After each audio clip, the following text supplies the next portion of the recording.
Hi everyone. For this update in November, I thought we'd just talk generally about what's happened with markets over the past few weeks, and I thought we'd touch a little bit on political risk too. Markets in October and early part of November have been good. There's been a recovery in stock prices and bonds have generally done okay too. A lot of the worry about the US reducing its quantitative easing, i.e. the tapering, died, and of course the politicians in the US got their issues sorted out, raised the debt ceiling and government reopened again, although you have to say that certain government departments weren't missed too much, so you wonder whether there's a bit of excess spending going on in the US in any event. So everything was generally good.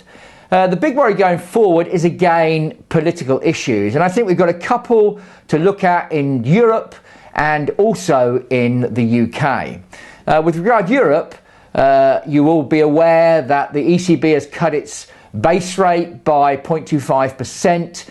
And that's generally because they're very, very worried now about deflation setting in, with inflation now below 1% in Europe, and their target is close to, but just under 2%.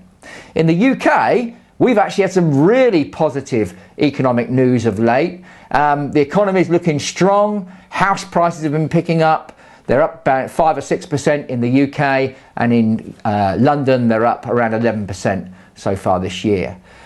Which begs the question, why did the Chancellor need to do a help to buy scheme if the housing market is doing okay? Generally, the reason is it's political expediency. There's absolutely no reason for the UK government to stimulate UK housing market, and George Osborne, being a historian, should have realised that, and every time it happens, all it does is pushing up prices, which isn't good for the first-time buyer. So we've got some political risk around the world, but generally things have been a little better. Don't expect big returns going forward, but things are looking okay.